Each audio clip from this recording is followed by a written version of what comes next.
So today we cover 1 Thessalonians chapter 5, verses 23 and 24, where Paul says, may God himself, the God of peace, sanctify you through and through. Verse 23, we're going to park there.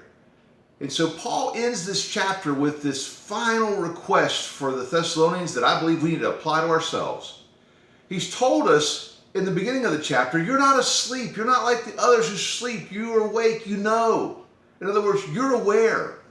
Then he goes on to tell us that there are people God has put around us who are speaking into our lives, who are warning us, who are correcting us. We ought to hold them in high esteem. We ought to lift them up. Then he tells us how to treat others around us, other believers, those who are idle, those who are disruptive, those who are disheartened. Then he goes on to tell us how to be happy. You want to be happy? Paul gives us the formula right there. Finally, he says God himself is trying to speak into your life. And he's trying to teach you and guide you. Be open to that.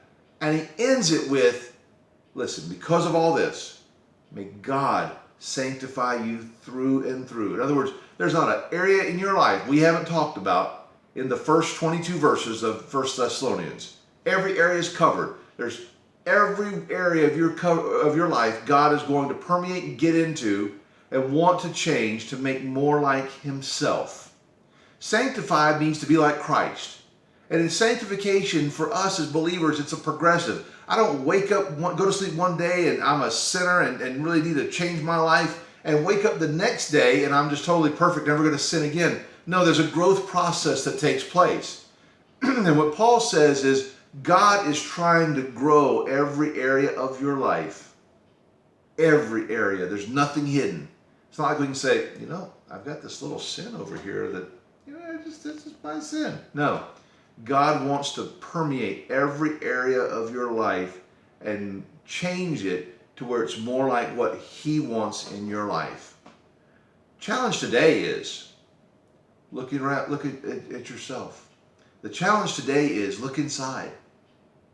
Spend some time looking at you. What is God trying to do in your life? What is God saying to you? What are you trying to hold on to that you don't want God to look at that part of your life?